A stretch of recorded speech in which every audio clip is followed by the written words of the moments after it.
Can, can you see me? Am I online? This is my confused face, not my grouchy face. Am I actually online?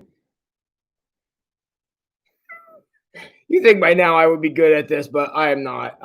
Can you see me? Am I online? But why do I have to start every night by asking that question? Because I'm stupid, apparently. All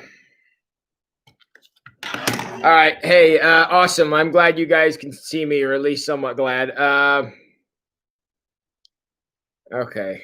All right, let me turn this off because I'm tired of this. Okay. Hi, everybody. Yes, I'm here. Sorry about the grouchy face. I didn't think I was online. And I was confused. So, all right, cool. Well, let's see who all is in the house tonight. Hey, Cheryl is. Congratulations to Cheryl being the first comment tonight. Beautiful weekend. Most of my kids, few of my grandchildren missed those who are not here, but glad for those that made it. And Cheryl, thank you for bringing your family up to. Wow, excuse me. Thank you for bringing your family to service today. It was awesome to meet them. Hi, Amy. Teeth problems. Yeah, I'm having some teeth problems too. So my heart goes out to you, Amy. Hi, Sherry. Welcome to the 8 o'clock family. Hey, Teresa. Welcome to 8 o'clock family. And Teresa, thank you for your phone call today. I did get it. I listened to it a little bit ago, but I was out of town most of the day. I didn't get a chance to text you back. So thank you. That was a very nice message you left me. I appreciate that. Let's see here. Hi, Dave and Amy Jessen. Hi, Daryl. Glad to have you. Parker is in the house. How you doing, Parker?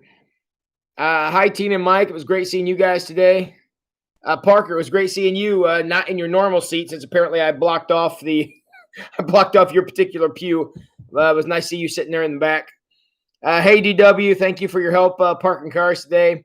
Marion, thank you for your help running computer today. Yeah, any feedback anybody's got from the first light, well, actually any feedback at all from this morning, I would love to hear it. I got kind of mixed reviews on this morning, so any feedback either from the online for First Light, live First Light. I know I haven't posted live or posted video from Awaken yet, but any feedback from this morning, I would love to hear it because I feel a little discouraged tonight. So, yeah, that would be great. Hi, Jen. Glad to have you here tonight. Hey, Ange. Hi, Linda. Oh, Jan, Sherry, Daryl, and DW all met this morning. Yes, you guys are finding each other. I love that, and that's fantastic. So, great. I went around and who was that? I think I was Tina and Mike. I was talking to. I was pointing out some different people who were here from the from the live chat. So awesome, you guys are meeting each other. And yeah, Daryl met Janet Scott. Very good. Good. Hi, Marcia and Joe. It was extra wonderful seeing you guys today. I'm sorry I didn't get a chance to talk to you, but it was great to see you. Doug and his wonderful wife here. Doug, do you have a wife other than Margie that I'm not aware of? I'm just curious. Hey, Suze. Hey, Joyce. The party may start. Joyce is in the house. Hey, Sherry. Marcia. Nice seeing that beautiful smile. Couldn't agree more, Janet. Tim and Candy are back in the house. Glad to have you guys back. Hey, Joe Sutton. Okay, all the comments about my stupid face. I'm so glad you got to see me looking confused. That's awesome. Let's see here. Hey, Amy. Yes. Thank you, Cheryl. Yeah, I thought the band sounded great today too. Appreciate that. It was nice to be back in the sanctuary for First Light. No more devotions until further notice. You're putting there, so I don't need to call in tomorrow. Trina, is that what that means? Whirlwind trip to Pittsburgh for a grandson's 10th birthday party, and then to Mason for granddaughter's first communion. Holy cow! Tim and Candy really had the tour going. Hi, Beth Reedy. Hi, Anna Kay. Awesome. All right, very good. Well, guys, let's take just a second here as we're kind of getting off the ground this evening. Let's talk turkey here. By my estimation,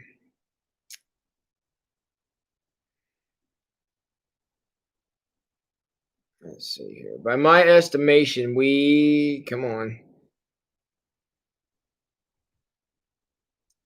Of course, this is going to go slow. Awesome. Yeah. By my estimation, we were going to spend one more night on the one about on the chapter about money tonight. Then we're going to go about chapter 11 and chapter 12. We'll get to what those are in a second. Which means we're due to finish this book up on Friday night. This coming Friday night. I'm toying with the idea of not going every night on this anymore. I've noticed our numbers are starting to slide with the weather getting back to a little better, and especially over the weekend, we were really hurting for numbers. The Awakened service was not online. I ran into a technical glitch. We wanted to live stream it, but of course, I didn't have the piece I needed. So I've ordered it. I should have it next week, but there was no online Awakened service this week. It will be coming up probably tomorrow, but it's not there today. Anyways, so I'm toying with the idea of only going a couple of days a week on this. Because I don't want everybody to burn out on this, and I know that over the weekend our numbers were not great. So I'm thinking that as much as you all are enjoying this, or at least appear to be enjoying this, I think maybe we might be taking Fridays and Saturdays off starting next week. So I don't know. I'm thinking about that. Going forward, what kind of a format would you guys like? Somebody jump in the comments and talk to me. Tell me what's workable. I don't know sustaining this for 7. I've sustained this for 7 days a week for like 3 months now, and I feel like maybe we need to scale back a little bit. I might get a little more participation if this became a little more periodic. So I know eventually I'd like to get down. Yeah, Cheryl, that's okay. I totally get that, and that's why we're having this conversation. I don't feel bad about that. I just feel like I want to get something that will work for you guys and whatever. And yeah. So I'm just kind of throwing it out there. I can give you guys our study time tonight to think about it. Maybe we can have a little conversation at the end. Just how we would like to proceed with this. If this is something you want to continue on, because certainly I'm willing to continue on, but I'm not sure 7 days a week, given our current format, is going to work, or it's not sustainable. Yeah, I'm thinking like maybe Wednesday nights, and kind of scale it back to something a little more manageable, and maybe have some topics instead of a book like we're doing now. So I don't know. You guys think about that. We'll come back at the end and we'll talk about it this week, kind of decide how we want to go. But we do have a topic for tonight, and that is the second half of chapter 10. So I'm going to what page am I going to? I'm going to page 186.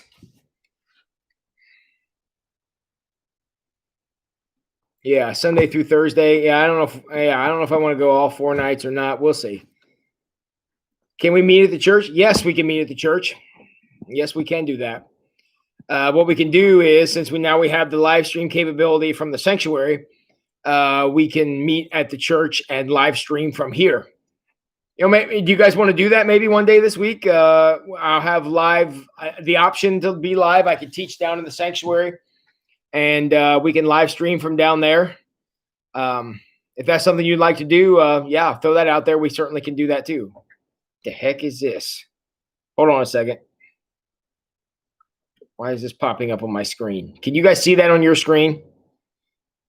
I've never seen this before. Did I get kicked off? I'm sorry. I'm such an amazing professional at doing this. What the heck is this? Get off of my screen. I don't want this. Go away. Go away. Oh my gosh, that's going to annoy me. All right, I'm going to set this right there because I can't figure out how to get rid of it. That way I don't have to look at it. Okay. All right, good. Sorry, why is that there? Get off my screen. Oh, there, it finished. It's gone. Okay, thank you. Sorry. I'm really rocking these out, man. I'm so good at this now. Can you guys tell I am the ultimate professional at doing these things? So, all right, fantastic. All right, so now we're on page 186. Y'all remember this chapter? We're talking about when you believe in God but trust in money. And again, he made very clear last night, and I firmly agree with this. Is money is neutral. Money is not evil. Money is not good. Money just is. It's one of the kind of a lifeblood of the world, so to speak. And so it's just one of these things. Yeah, we got to have it. It's what makes the world function as it should. So it's like a lot of things in life. It's not evil of itself. It's not good. It is what you do with it. I could say the same thing about your time. I could say the same thing about your talent. I could say the same thing about any other resources you have. I could say the same thing about any property that you own, material possessions, skills. All those things are neutral. All skills are neutral. It just depends on what you do with them. Money is exactly the same. We sometimes want to lump money, especially those of us who don't have very much of it. We want to lump money in with all these other vices and things that are bad. And yes, it certainly can be bad. And like Spider-Man learned, with great power comes great responsibility. So if you're going to be financially wealthy, that comes with a tremendous amount of responsibility. And so you have to balance that, and you have to kind of do what you want to do. But what you do with it can be bad. We saw we saw a great example of that in the scripture lesson from church this morning.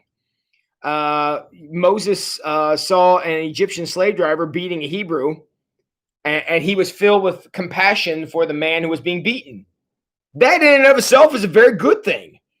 When we see people getting abused, we should feel upset about that. However, I'm not so sure we should go murder somebody. So Moses took something that was a very good thing to feel.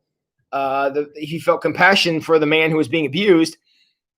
Again, great thing to feel, but he did something pretty bad with it. Again, it's not what it is; it's what you do with it that matters. And that's it's a very important lesson that we sometimes gloss over a little. We want to lump things as good or bad of themselves. Well, they're not. But what you do with them can make a big difference. And you, me, we all have been given many, many things, many opportunities, talents, treasures, resources, relationships, all these things we have been entrusted with. And God is, really hoping that we use them to do good.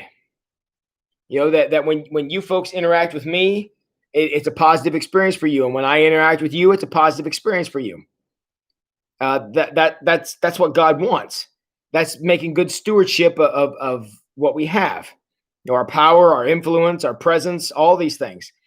And I pray, a lot of time I'm sitting in my grandma's rocking chair, writing in my journal. I spend a lot of time praying about that. Let the people who interact with me have a good experience. And doesn't mean I need to be a doormat, because I am not one of those. But I feel like I call them like they are. But at the same time, I don't have any desire to be a jerk about it, and neither do most people. And I really appreciate the fact that I have the chance to be a positive interaction for people. I feel that on a lot of Sundays, especially now when things are so screwed up. That people come in here and they're just looking for somebody to have a positive interaction with. They're not going to say anything mean. They're not going to say anything controversial. They're not going to say anything off the wall. Just somebody to come in and talk to. And I cherish the opportunity to be that for people. Not to say I don't say controversial things, because I do. And I certainly have stances and opinions and and I try to push people to be better. I certainly do all those things, but I also want people to have a positive experience when they interact with me, as all of you. I'm not special in that regard. You all feel that way as well. So I'm taking this great big tangent to say that in all the things that God gave us, and certainly whatever financial resources we have are part of what he has given us, is given to us so that we can be somebody positive for other people to interact with. And I think if we could accomplish that in all areas of our lives, I truly believe the world will be a better place. Okay, now let's hear from Craig here a little bit, and then we'll work our way on. I'm on page 186. I'm in the second paragraph under "Enough is enough." It starts with, "I always told myself one day when we have a certain amount saved, we'll feel secure." My question, the note that I made on this sentence is there a lie here? Is there a lie here? I always told myself one day when we have a certain amount saved, then we'll feel secure. Tina and Mike, you're right. We all need somebody to push and shove us every once in a while. Help keeps us honest. Is there a lie in this sentence? I always told myself one day when we have a certain amount saved, then we'll feel secure. Is there a lie in that statement?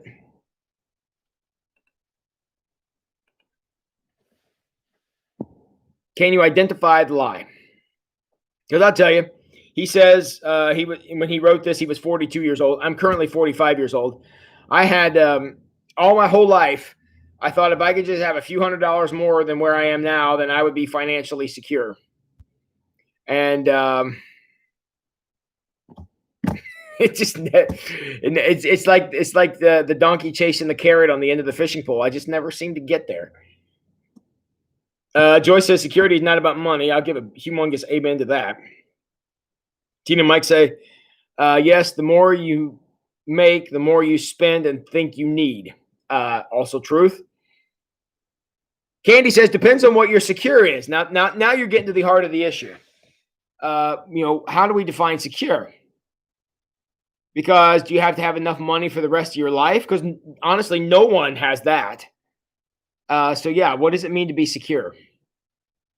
And yeah, security, money doesn't buy security, because money, money helps. Okay. I'm not being stupid. That certainly does help a lot of things, but money doesn't provide everything. Money is sort of more of an assistant than a provider. And if we look at it as the provider, the only thing it provides is more stuff. And look, hey, I like stuff, but I'm not sure that making your life's pursuit about getting more stuff, I'm not sure that's the place we want to be. Okay, let's continue Craig's line of thought here. If you go down in the next paragraph, the next to last sentence in the next paragraph, where he says, when my Christian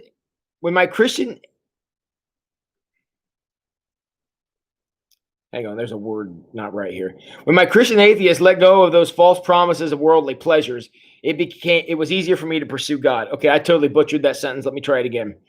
When my Christian atheist let go of those false promises of worldly pleasures, it was easier for me to pursue God. Think about that for a second. When the Christian atheist inside of all of us decides to let go of the false promises, the false promise in this particular case being a false promise of worldly pleasure, it became easier for me to follow God, to pursue God. Do you think that's true? And do you think it's only true about materialism? Can we also say that letting go of other aspirations in life can also make it easier to pursue God? Money's a big one. I'm not denying that. But I think there are other things in life that if we were willing to give on them a little bit or to give up, I think would also make pursuing God easier. Anna Kay says, things happen that contribute to you not having enough. Look at COVID-19. Some people lost their jobs or they were on unemployment for a while. Yes.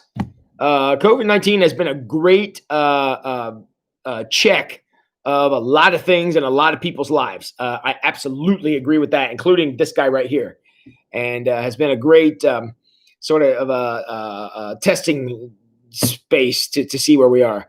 Cheryl says yes, especially other aspirations. Yes, because we can aspire to a lot of mediocre kind of stuff. I sometimes wonder if we disappoint God a little bit when we set our sights on such menial goals, such non goals that are either too easy or are not worthy of a life, and set our aspirations too low in some places. And Cheryl, I think I'm taking what you're saying and taking it to the next logical step. But I agree with you. Sometimes I remember a number of years ago that I think there was a book out, and all these churches, mine didn't, but a lot of churches were doing campaigns on this because a lot of people are talking about the fact that we allow good to take the place of great. We settle for good enough when greatness is what God promised us. And instead of pursuing greatness, we pursue good enough. And we sacrifice greatness for the good enough. And I don't know, that's always kind of stuck with me. Because I remember I was at a work camp with a bunch of people, and there was other churches there, and we were talking about the danger the danger of giving up greatness for good enough, and I think that's a shame when we do that. Don't settle for things, because that doesn't do anything but lead to disappointment. Tim says some people believe in the false promise that they can buy their way into heaven. Yes. Yes. Which cheapens it.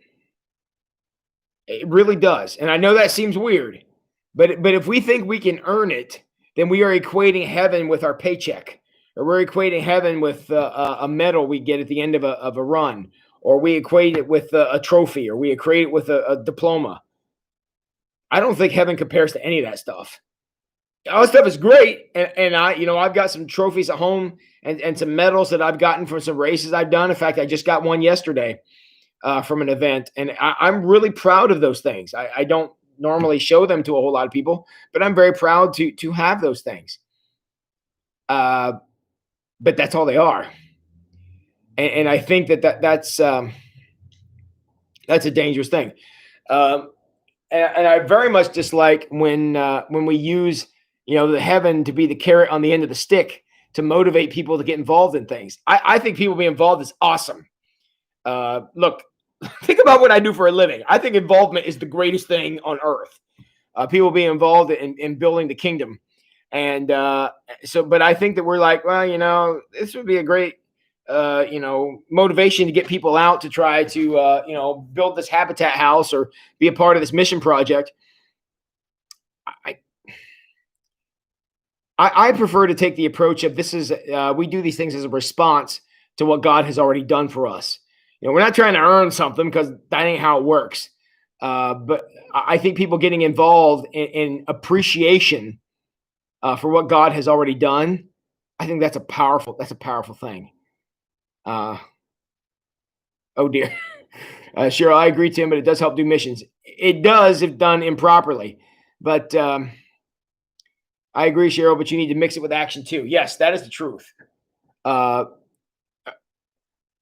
could tell all 31 of you logged in here right now. I could tell you, as I do every single night and have for every night for 3 months, I could say, I really appreciate you logging in here and spending your evening with me, which I sincerely do. But I could take it a step farther and say, not only do I appreciate it, I spend time preparing for this time at night so that when you get here, I can offer you some kind of content. And I'm sure you could tell by how smoothly my introduction goes when I stand there staring at the screen for 5 minutes doing nothing. So, clearly the professional, right? But that's why I take sermon writing very seriously. If you're going to honor me by coming to hear what I have to say or sitting through a sermon, I take that as a personal obligation to give you some content worthy of what you're investing in it. And that's very important to me. And I think we could all say the same. God has invested so much in us, given us such an amazing gift that we need to be a good steward of our appreciation and show our appreciation in meaningful ways. Saying thank you is great. Singing praises is great. But feeding the poor and clothing the naked and visiting the lonely and helping the sick and all that, that's kind of something Jesus was pretty high on. That's something we ought to think about. Joe says the Courageous movie spoke very clearly to me. I want to be a good enough father. Good enough is not good enough. Courageous, help me out. Is that the one made by the church about the police officers, Joe? I think that's that one. I remember seeing that in the theater umpteen years ago, if that's the one you're talking about. And all right. So sometimes when we give up some of that stuff, give up some of our ulterior motives, give up some of this, side business practices we want to be a part of, so that we can devote ourselves to doing, the Lord's work. It may not be as lucrative. In fact, I can guarantee you it won't be as lucrative, but it will be far more rewarding. And I get very, I had to choose my words carefully here. I get very disappointed for people, not disappointed at people, but disappointed for people who just waste a lot of time doing things that are not going to fulfill them. Kind of breaks my heart. That people who understand how much has been given to them and they don't act upon it, they just let that sit. I feel like I feel like that cheapens their faith. And look, that's between them and God, and not judging. But I feel like a lot of people in their lives would be a lot happier if they spent more time living out of gratitude than living out of pretty much anything else. So, all right, let's slide on down here to the next paragraph.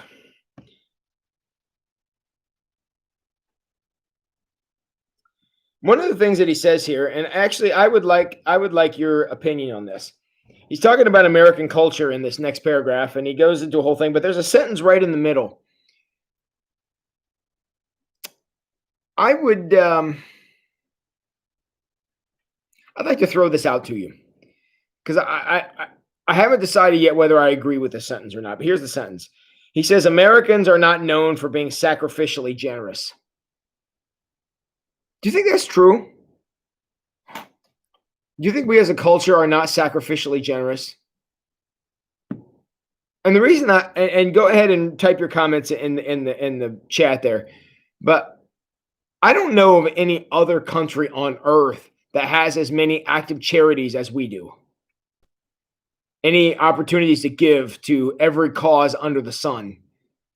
I don't know of any other culture in history that has been so benevolent with researching childhood diseases and trying to stamp out poverty. And again, we can debate whether any of that stuff's doing any good. But my goodness gracious, we've got GoFundMe accounts for everything under the sun out there. And I think Americans are generous. I think the problem is we don't know what we're doing. We allow whatever the fad of the moment is to kind of run our giving, and I don't know that that's good. Now there are certainly selfish people around us. Okay, no debate there, but I think by and large, your average American wants to be a generous person, but the problem is we're getting ripped off by so many things we don't know what to give to, which is why I think. Here's going to be a shocking statement. You ready for this? That's why I think giving to your local church is amazing, because you know all of us. You know all the people on the BLT. You know me. You know what we're about. We're pretty straightforward with what we're doing and what we're trying to do. We are financially accountable. You can go through and see where things are getting spent and what funds we have, and we are accountable to everybody. We're audited often, and I feel like that's a good place to go, and I think that's where a lot of people do go because they trust what the local church is doing. And I think the true power of Christianity is found in local churches. It's not found in denominations. It's not found in conferences or districts. It's found in local churches. And that's what makes the Christian movement awesome. It's a bottom-up movement, not a top-down movement. And I think the people of God are incredibly powerful. And I think that's a good thing to do. Okay, I got a few comments I missed here. What would you say to people who say they earn the money to fund Christian work but don't necessarily participate in person? What would I say to them? I would just simply ask them a question. Is that fulfilling to you? Do you feel like do you feel like that is a fulfilling project? Because I mean, maybe it is, but I hesitate at the throw money at the problem solution to everything also, because remember what we've talked about a couple of times and throughout the course of this study, not just this book but prior, is that whenever Jesus talked about giving, it was always about transformation of the giver. It was never about helping the recipient. Jesus never talked about giving, about helping the recipient. He was always about changing the giver. It was always about doing things to help the person being generous to be transformed. That's how Jesus always looked at giving. So I would say, is that enough? Is your offering, is that enough to help you feel personally impacted and changed? If it is, then perhaps that's your calling. Maybe you have the spiritual gift of wealth. I'm going to tell you right now, that's not going to work for me personally, but we're not talking about me personally. And that, to me, that's got to be between the person and God. If that's what God wants from that person, and that person's not denying or avoiding any further participation, if that's God's okay with that, then fine. But at some point, somebody's got to put in the time, no matter how much money there is. And to just throw money at problems, I mean, ask our government. That doesn't fix things. We need people who care, people who feel personally affected by whatever it is we're trying to address. That's when things change. So Candy says, depends on whether you developed a servant's heart. I think Candy said in one sentence what took me like 3 paragraphs to say. That's what I'm saying. What is it growing in the life of the person doing that? That's the big question. Being on one side of the money or mission is not a fulfilling life. Sometimes I can earn the money and send out a more effective missionary, but never go out and only give money cheapens our. But to never go out and only give money cheapens our faith.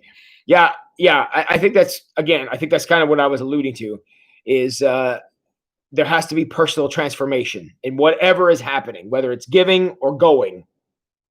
Well, that's kind of catchy, giving or going. Well, whether it's giving or going, you've got to be transformed. If you're not experiencing transformation through giving, then there needs to be more going.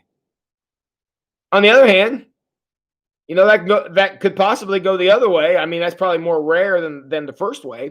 But maybe if you're all going and no giving, maybe we need to think about that too. So. Ann says, I think so too. During COVID-19, I have seen a lot of people helping others. Yeah, Angie. Angie and I both have seen that multiple times, and we need to recognize that. I think people are very generous as long as they trust what's going on. Generous not only with their money, but also with their time, efforts, and talents.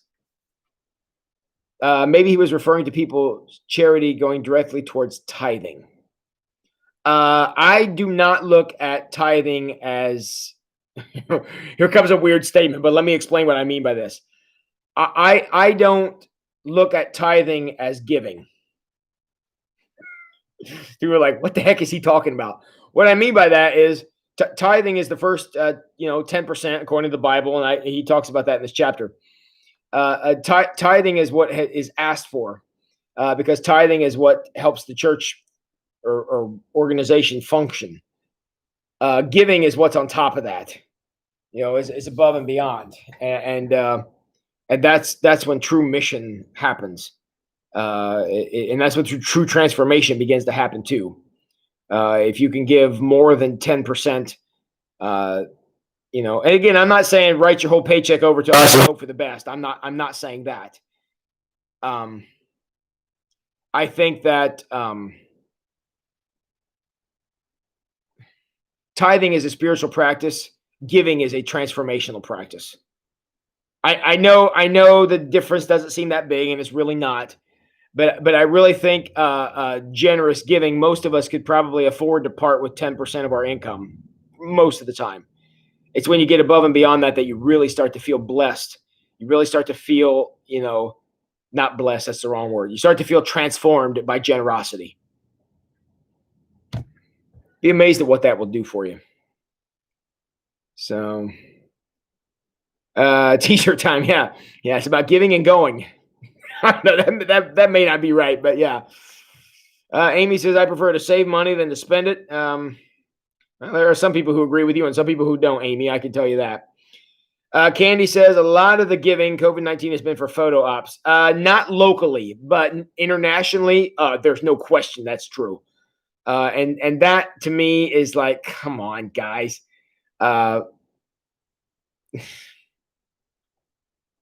Yeah.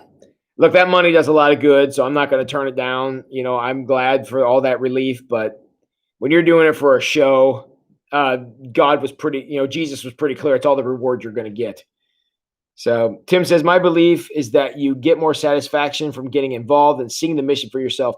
Just giving money is less personal. Again, I think that's what I was trying to say. You just said it clearer. There's got to be a transformational piece of that.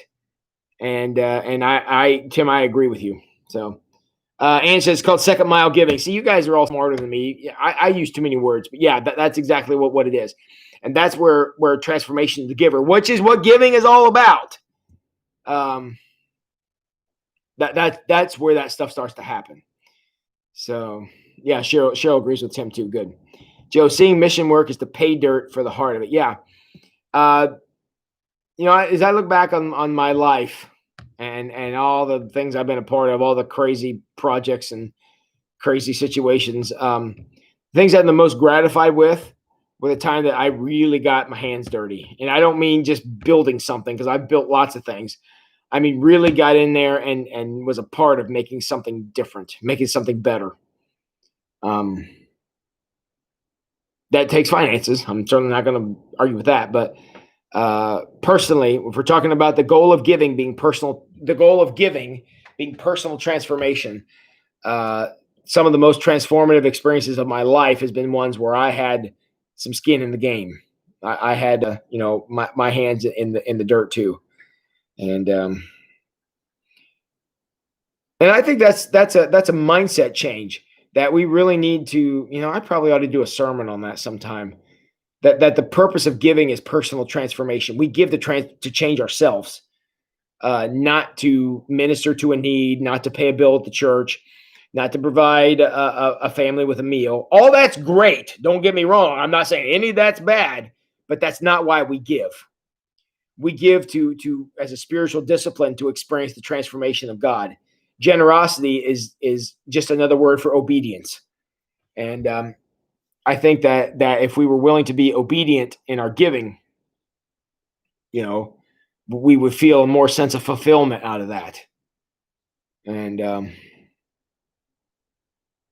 we may need to come back and revisit that sometime.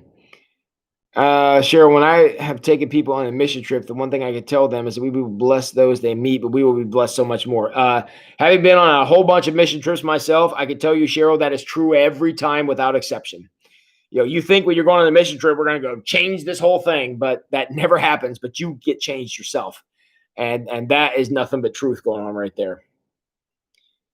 So, and one of the reasons, and we're going to get into this in the next point that Craig makes, one of the reasons why generosity is a spiritual discipline, and why it's generosity is one of the things that God is very, very much in favor of, is it helps us not rely on money.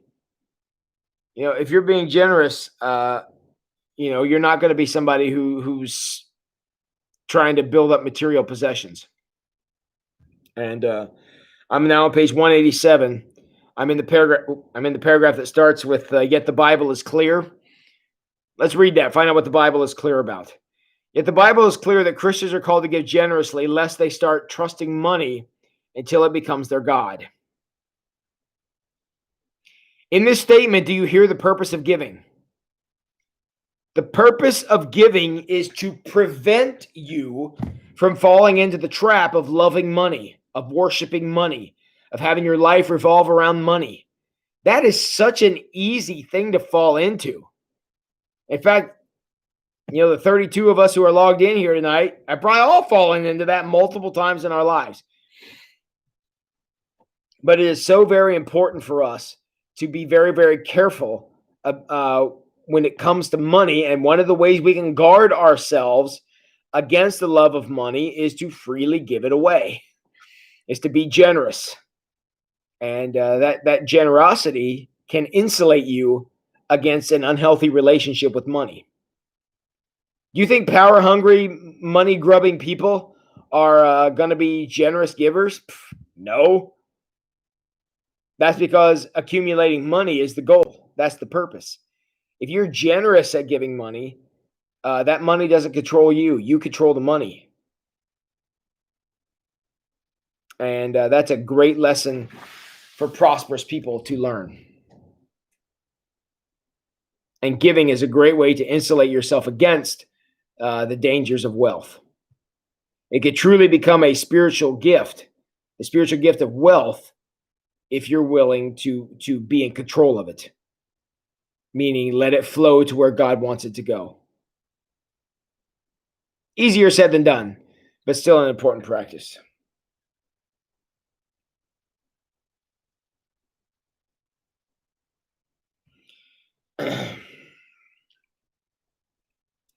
All right. He goes on to talk about the idea of tithe, and that has come up in here a couple of times.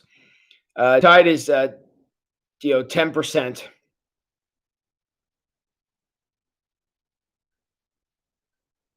And some people are unwilling or unable to give away 10% of their income. For various reasons, and I don't feel like getting into a conversation of what's a justifiable reason and what isn't. But that giving away 10% it's a blessing to be able to do that, and to be even more generous than that is even more of a blessing. So one of the things that giving away that chunk of your income, and again, if you think 10% is a lot, understand the government's taking like 30%. So, the government is taking a whole lot more than that. But when you're thinking about, what that would mean, yes, to part with another 10% of your income would force you to rearrange your life. There is a discipline in generosity. And that's kind of self-explanatory. In fact, that's probably why it works. And that's why you're able to experience the kind of transformation that generosity can give, is because generosity forces you to control very closely what you do with those finances. Helps you appreciate what those finances mean. Helps you understand what those finances can do, for good or for bad. If we are willing to part with some of them and allow them to make powerful statements in our world, namely transforming you in the name of generosity. And that's a great thing to experience. Now, as with literally anything in life, you're going to get out of it what you put into it. And certainly your financial life is going to follow that principle very, very closely. A lot of people, spend up all their money and they come and drop God a few leftovers. That's not generosity. And when you're serving leftovers to God by giving in that way, it's going to be tough to be transformed. Again, not impossible. God does what he wants, but it definitely doesn't sound like a spiritual discipline. And it definitely doesn't sound like something that's going to transform you from the inside out. Something that's going to change the way that you look at money, the way that you look at finances, the way you look at your job, the way you look at your budget, the way you look at your spending habits. If you're just kicking God a few leftovers at the end of the day, that's probably not going to get it done, because that's not generous. Something we really ought to think about. He compares this back to the sacrificial system from the Old Testament and how God said, don't give me lame animals. Don't give me blind animals. Don't, give to me from the best. Again, why would he say that?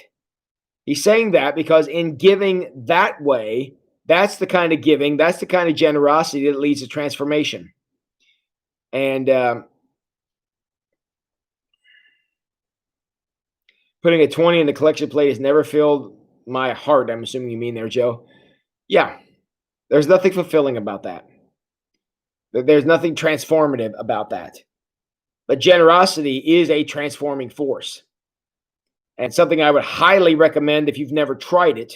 Again, I'm not trying to cast dispersion, but you try generosity and you'll be surprised what kind of change that can create in your life.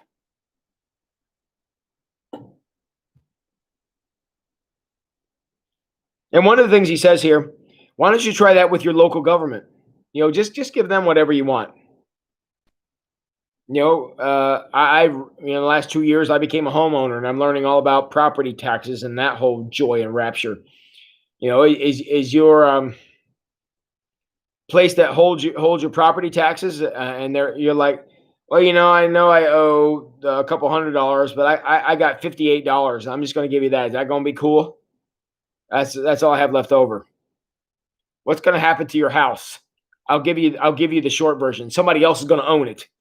So that's why you want to be real careful with, just giving what's left over, because the government ain't going to accept what's left over, and God's not going to want to do that either. When you give,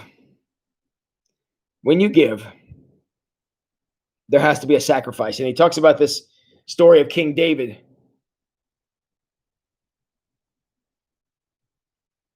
Maybe not Joe, but when everyone does together, we dig a well for those who don't have clean water. So do feel good about it.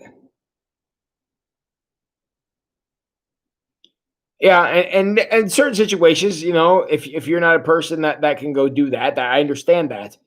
But at the same time, if there is something that you could participate in, that's part of generosity, is being involved.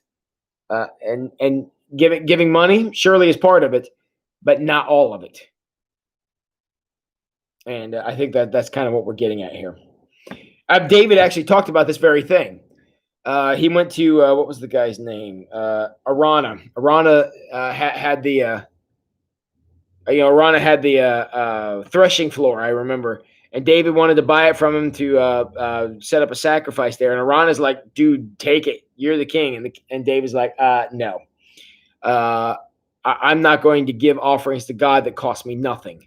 So you tell me what the price is, and I'm going to write you a check, and we're going to take care of this." Why? Because David wanted the offering to mean something, wanted it to come from him. And if somebody gave him something for free and he turned around and gave that to God, it's not much sacrifice. Perfect example. This Milky Way I continue to try to give away. You know where I got this? Phil gave it to me. I won it in a youth group game, so it cost me nothing. So if any of you manage to win this Milky Way off of me, I'm not out a whole lot. Okay? So that's why I don't really care if anybody wins it from me or not. The idea is, if you're going to give something that's going to transform you, it's going to have to be worth something. If one of you win this Milky Way off of me, I'm probably not going to remember who it was, a day or two later. But it's all about giving is about transformation. And unless there's some kind of life-altering, sacrificial piece to it, that generosity is not going to change anything. And if that's something you're unwilling to do under any circumstances, I'm not saying you got to empty out your bank account every single week. What I am saying is that you should be practicing generosity in your life, because in practicing generosity, we will be able to be transformed by that generosity. But if you're not practicing it, then it ain't going to work for you. Yeah, Cheryl, when we that's why the body of Christ is what it is. When we work together, we can do great things. Tim says, if you give God a sacrificial offering from the first of your earnings, you have to trust in God that the rest will be enough to meet your needs. Yeah, and that's true. And again, that's about changing a life. That's about altering a practice. That's about generosity making a difference, and that's a big deal. Hey Teresa, yeah, change by giving time and to bless others. Besides giving money, and yeah, we've been. I'm sure you'll go back and listen to this, Teresa. You're gonna find out that's what we've been talking about the whole time. All right, I got 5 minutes left.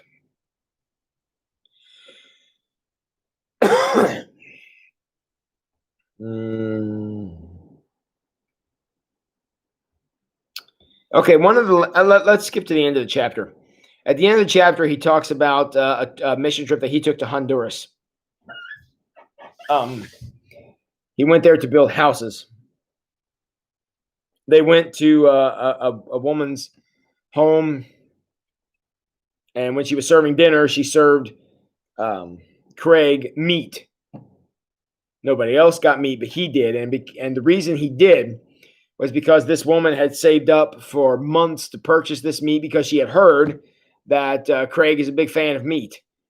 So she gave sacrificially in order to provide this meat for him. And that I'm sure, first of all, was a very humbling experience. I can't even imagine. But one of the things he says at the end of the chapter, though, the very last sentence of this chapter is, I give all my money to be more like her. You ever met anybody like that? I would write a check for every penny I'm worth if I could be more like that person. That's what Craig's experience of this single mom was. She gave so much to provide just because she knew that they would like it. I mean, it's not like they were starving to death or anything like that, but she gave because it meant something to her. She was transformed by her own generosity, and Craig wanted to honor that. And I think that's a great story.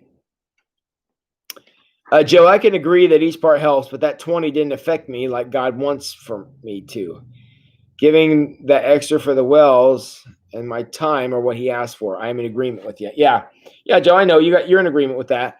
But I think that's one of the parts of the transformational nature of generosity is you have to practice generosity. It's kind of like the transformational experience of running, distance running. You have to actually do it to receive the benefits. Just understanding the benefits is great, but you got to practice it to actually receive the benefits. The cardiovascular and the heart benefits and the strength and the joint benefits and all that stuff. Knowing it is one thing, but you got to actually do it in order to receive the benefit. And I think with generosity, that's where a lot of people fall down. They understand what it is,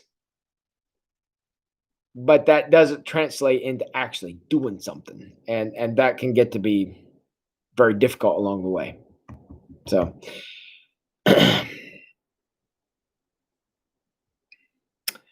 all right, my friends, I think we have stumbled our way to the end of this chapter.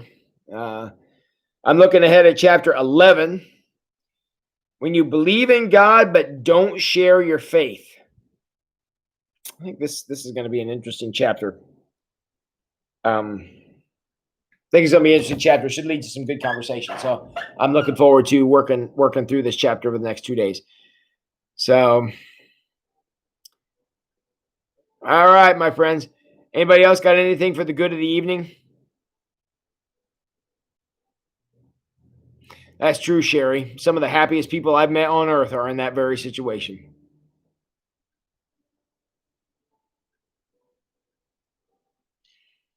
All right, friends. Anybody else got anything for the good of the order tonight?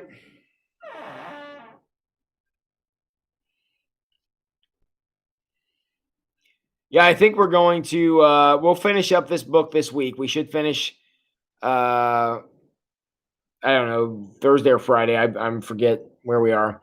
And we're going to, over the course of this week, we're going to talk about making an adjustment to our schedule. to pare it down a little bit, so we won't be meeting every day. So be thinking about how we might like to structure that, and we can have some more conversation about that this week. So, all right. Well, guys, it's been a long day. The church this morning seems like a long time ago now. I hope you all had a great day. I appreciate the discussion. Thank you for being here to spend your evening with me. I'm truly honored by your presence. I hope you've enjoyed the discussion, and I hope you learned a little something along the way too. So I think I'm going to sign off here tonight unless somebody else got something else you want to bring up. And oh, you're welcome, Jan. All right, everybody. Well, I love you all very much. Thanks for being here. Appreciate you spending your evening with me. I have one little thing I need to ask you to do now at the end, and that is go wash those hands.